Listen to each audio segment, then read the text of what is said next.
नारे तकबीर, ये बात, नारे तकबीर, नारे रिसालत, नारा हैदरी, लब्बैक या हुसैन,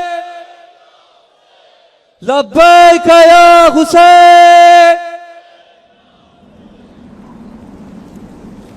सारी जन्नत में रसूले अरबी लिखा है, डाली डाली पे अली और वली लिखा है, सब्ज पत्तों पे हसन और कली पर जहरा, सुर्ख फूलों पे हुसैन इब्ने अली लिखा है।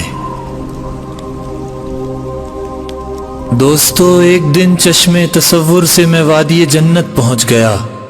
मैं जन्नत के किसी ऐसे रास्ते पर चल रहा था जहां दूर दूर तक कोई न था। उस रास्ते के दोनों तरफ बहुत ऊंचे ऊंचे दरख्त लगे हुए थे। ठंडी हवाएं मेरे चेहरे से टकरा रही थीं और मैं अपनी मस्ती में मस्त, न पूछिए कि क्या हुसैन है, गुनगुना रहा था। दरख्तों के सूखे पत्तों की सरसराहट की आवाज मुझे दाद बनकर सुनाई दे रही थी। ऐसी खामोशी के कलियों का चटकना गोया नारे हैदरी से कम न था। और मैं बड़ी बेनियाजी के साथ उस रास्ते पर चल रहा था कि अचानक एक खूबसूरत महल नजर आया जिस पर कूचे शुहदा लिखा हुआ था। मैं खरामा खरामा उस महल के दरवाजे की तरफ बढ़ा। अभी मेरा एक पाँव महल के अंदर और एक पाँव महल के बाहर था कि किसी शख्स ने बढ़कर इंतहाई शफकत के साथ मेरा हाथ थाम लिया। मैंने हजरत से रुककर पूछा, आप कौन? तो कहने लगे, मैं हाबिल, आदम का बेटा, इस दुनिया का पहला शहीद। आओ मैं तुम्हें जन्नत के शुहदा से मिलाता हूँ। उस महल में मुझे बहुत से अंबिया के नासरीन नजर आए जो अपने अपने ज़माने के शहीद थे। मुझे उनकी ज़ुबानों से आगाही और आशनाई तो न थी, लेकिन चेहरे का सुकून देखकर महसूस होता था कि ये लोग यहाँ बहुत खुश हैं। दोस्तों, मुझे चलते चलते ये महसूस हुआ कि कोई शख्स इंतहाई खूबसूरत परों के साथ इस महल में परवास कर रहा है। उन परों पर हाजा मिन फजले रसूले अरबी लिखा है। मैंने हाबिल से पूछा, ये कौन हैं? तो कहने लगे, ये जनाबे जाफर तैयार हैं। खुदा ने इनको इनके हाथों के बदले ये जवाहराती पर अता किए हैं और ये इन्हीं से परवास करते हैं। वहाँ अरब व अजम और दीगर ममालिक के शुहदा से मुलाकात हुई, जिनमें बाक़िरुस सद्र, शेख अल निम्र, मोहसिन हुज्जजी, बाक़िरुल हकीम जैसी मारूफ शख्सियात भी मौजूद थीं। फ़ुक़हा, उलमा, मुज्तहिदीन, शुअरा, खुतबा और ज़ायरीन इमाम हुसैन का हसीन गुलदस्ता नज़र आया, जो इमाम हुसैन के इश्क में इस जहान में शहीद कर दिए गए। हाबिल ने इशारे से कहा, वो देखो शहीद अव्वल भी बैठे हुए हैं। थोड़ा सा आगे बढ़ा तो मुझे उर्दू सुनाई देने लगी। यूं लगा जैसे अपने मोहल्ले में आ गया। ज़रा आगे बढ़ा तो मोहसिन नकवी और अल्लामा नासिर अब्बास नज़र आए, जो अल्लामा इरफान हैदर आबदी की बातें कर रहे थे। उनसे ज़रा और नज़दीक हुआ तो उस्ताद सिब्त जाफ़र नज़र आए। वो यहाँ की तरह वहाँ भी अकेले न थे। इर्द गिर्द एक हुजूम इकट्ठा किए हुए थे और फ़नून सोज़खानी पर दर्स दे रहे थे। मुझे देखा तो मुस्कुराने लगे और अपने पास बुलाया। करीब गया तो हंसकर कहने लगे, अबे कब तक बेसुरा पड़ेगा? इम्तियाज के साथ बैठा कर, आस लगाया कर, कुछ बेहतरी आएगी। फिर कहने लगे, अबे छोड़, तू तो शायर है, शायरी पर तवज्जो दे, वो ज़रूरी है। अबे इतने मनक़बत खां तो पूरी जन्नत में नहीं हैं जितने तुम्हारे जाफर तैयार में हैं। फिर इशारे से कहने लगे, वो देखो प्रोफेसर साहब भी हमारे साथ बैठे हुए हैं। मैंने देखा तो प्रोफेसर तकी हादी मुस्कुराते हुए उसी शेरवानी में मलबूस नजर आए जो वो अक्सर पहना करते थे। उनके साथ ही doctor Mohammad Ali Naqvi, doctor Haider, Muharram Ali, Hasan Turabi, Allama Ziauddin, Akbar Kumaili, Askari Raza, Ali Raza Abidi, Arif Al Husaini, Khurram Zaki, director PTV Aun Mohammad Rizvi वगैरह जैसी मजहबी व समाजी शख्सियात नजर आईं। मैं उन तमाम शख्सियात से अहवाल पुरसी में मसरूफ़ था कि मेरे कानों में हक सच्चे की आवाज़ आई। मैंने मुड़कर देखा तो आसिफ करबलाई नज़र आए। आसिफ करबलाई को देखा तो शहीद ओन शाह का ख्याल आया।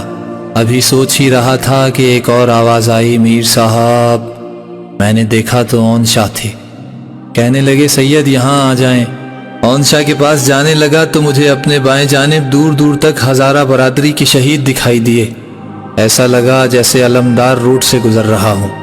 میں وہاں جا کے بیٹھا تو تھوڑی دیر میں رضویہ اور ایف سی ایریا کے نوجوان شہید بھی آ گئے۔ پھر تو وہ نعرے لگے کہ شام قلندر کا سما بن گیا۔ میں نے محسوس کیا کہ اس محل میں کچھ ایسے نوجوان بھی تھے جن کا حلیہ دوسرے شہداء سے ذرا الگ تھا۔ وہ سیاہ لباس پہنے ہوئے تھے اور ان کے ماتھے اور بازوؤں پر سرخ پٹی بندھی ہوئی تھی جن پر لبیک یا حسین لکھا تھا۔ میں نے حابیل سے پوچھا یہ کون لوگ ہیں؟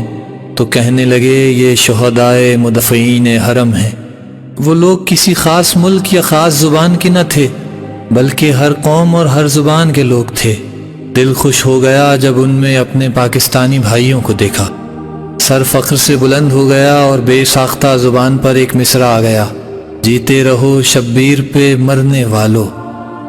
ابھی میں ان کو دیکھ ہی رہا تھا کہ یکسر تمام شہداء اپنے اپنے مقامات سے کھڑے ہو گئے اور صرف ایک آواز بلند ہوئی، سید الشہداء امام حسین تشریف لاتے ہیں۔ اب جو دیکھا تو امام حسین اپنے 72 ناصرین کے ساتھ وارد محل ہوئے۔ اس جلوس میں علم کے بجائے حضرت عباس خود آگے آگے چلتے نظر آئے۔ حضرت کا محل میں آنا تھا کہ محل میں سکوت طاری ہو گیا۔ پردے میں سے ایک تشت برآمد ہوا۔ اس تشت میں وہی خوبصورت پٹی رکھی ہوئی تھی جس پر لبیک یا حسین لکھا تھا۔ سب انتظار میں تھے کہ آخر یہ تشت کس کے لیے منگایا گیا ہے، وہ کون نیا مہمان ہے جو جنت میں آیا ہے۔ اچانک راستہ بنایا گیا تو دیکھا مالک اشتر شہید قاسم سلیمانی کا بازو تھام کر انتہائی رشک کے ساتھ امام حسین کی جانب بڑھ رہے ہیں۔ قاسم سلیمانی مالک کے ساتھ نوکر کی طرح چلتے نظر آئے۔ استاد نے مجھ سے کہا جانتے ہو یہ تشت میں رکھا ہوا تحفہ کہاں سے آتا ہے؟ میں نے کہا نہیں۔ تو کہنے لگے یہ امام حسین کی بڑی بہن زینب خود اپنے ہاتھوں سے تیار کرتی ہیں۔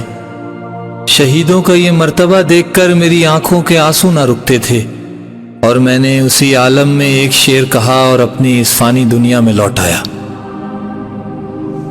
سجاد کہہ رہے ہیں شہیدان راہ حق، ہم شہ پہ مر گئے ہیں مگر خیریت سے ہیں۔ بھائی آپ لوگوں نے سنا، مولا ان کے درجات بلند کریں سارے شہداء کے۔ آئیے مل کر نعرہ لگاتے ہیں وہی جس نعرے کا یہاں انتظار ہے اور یہاں لگنا چاہیے۔ جتنی قوت ہے وہ یقیناً سارے شہداء یہیں کہیں ہوں گے اور ہمیں دعاؤں میں یاد رکھیں گے، بنفس نفیس مولا کے حضور دعا کریں گے۔ آپ کی جتنی طاقت ہے اپنے ایمان سے، اپنا یعنی جتنا آپ سمجھتے ہیں کہ آپ کے اندر قوت ہے اتنی قوت سے نعرے لگائیں گے اور شہداء کو خراج عقیدت پیش کریں گے۔ لبیک یا حسین، لبیک یا حسین۔